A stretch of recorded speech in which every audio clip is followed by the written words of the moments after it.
I saw a thumbnail, a really interesting thumbnail that said, "Does the past really exist?" And maybe I'm stupid, but I think it's obvious that the past doesn't exist. The past only exists in our head, in our mind, in our memories. So that's the reason we're never gonna be able to travel in time because there's nowhere to travel. And this is an interesting thought. We waste a lot of time thinking about the past, thinking about the future, and in a way, that's exactly what we're doing. We're thinking in the present about the past. We are not in the past, we are not in the future, we're always in the present, and the present is the only thing that it exists. But that doesn't mean that there's no consequences of our actions here in the present, consequences of our past actions. But there's a lot of things where we can misremember. Memory, we tend to think in things like in a progression. That's a human universal. We think from past to future in a line. But it doesn't have to be that way. I forgot what I was going with this, speaking of which. Anyway, we think a lot about the past and what we could have done different. And yeah, I remember now.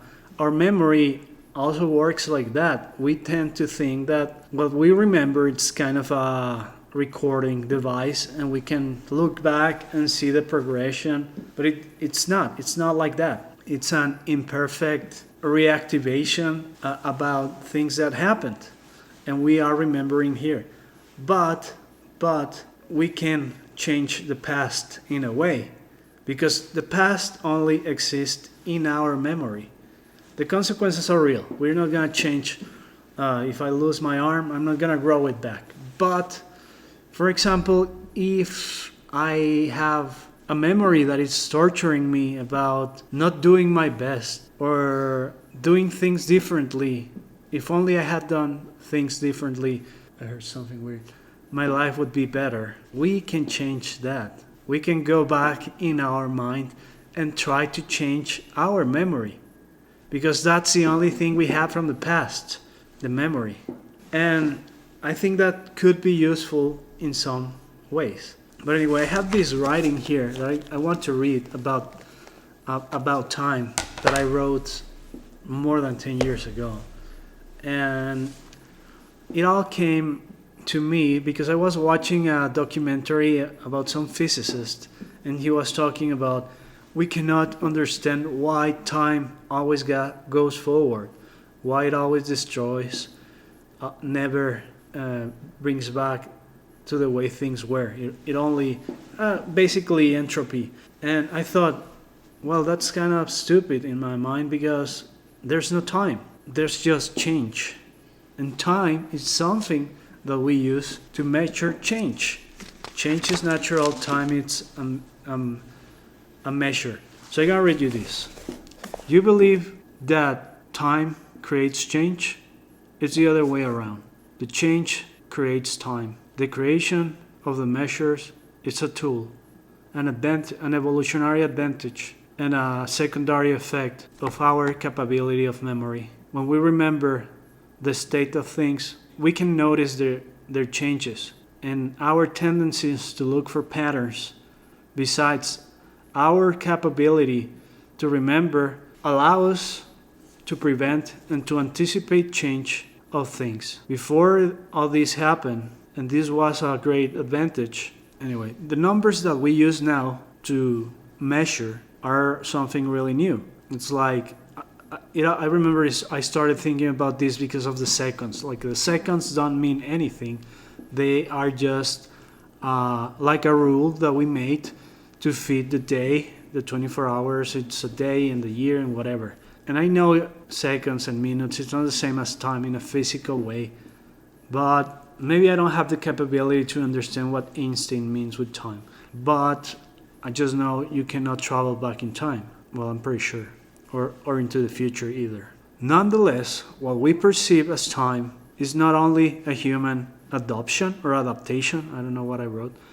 It says ants, even though they have no concept of time, of tomorrow, they still save food for the future during the year. So time travel is never gonna be possible because time doesn't exist. It's only change. Tomorrow it's me with a more worn out body than today.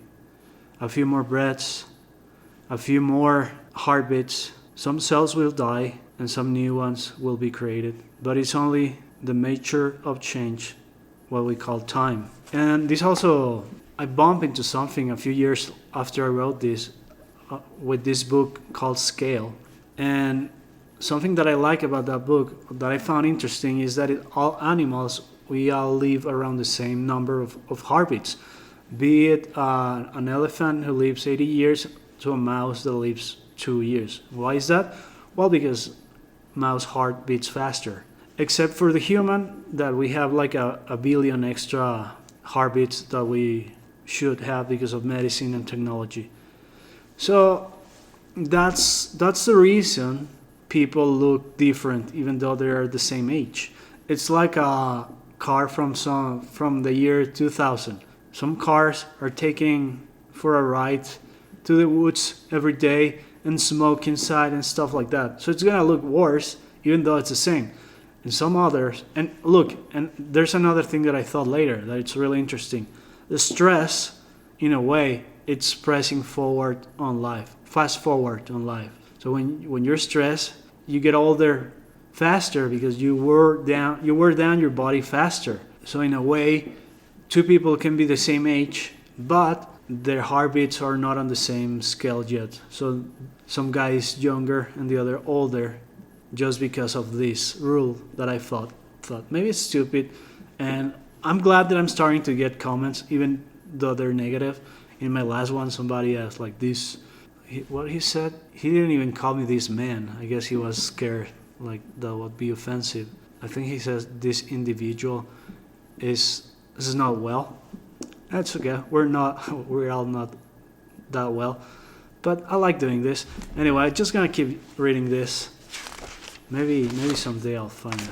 I think it's really good. I was really proud of this because I remember I was debating with some classmates at the time, and one of them, she said like, "Oh, so you think you know more than Einstein?" And I said, "Of course not, but what I think is that it's difficult to come out from our human perspective, from our human zeitgeist, so we see things as human. Anyway, it doesn't matter. The past and the future are not more than an illusion in our brain. One is a memory and the other just imagination. But at the same time, they're really useful to be able to live better, to have a better life that help us survive, reproduce, avoiding mistakes that brought us consequences, ill consequences in the past, and motivate us to modify the present for a better future." If you think about it, without change, there's no time. It doesn't have any meaning, any sense, any utility. How long does the earth takes to go around the sun or its axis? How long plastic takes to decompose? A cell to become a human, a person to die. Everything is just a measure of change. And that's it. I think it's interesting. I was proud of this that I wrote. And you gotta take this into account. This is probably 2013, so things weren't as accessible as they are now. So anyway, I hope you like it.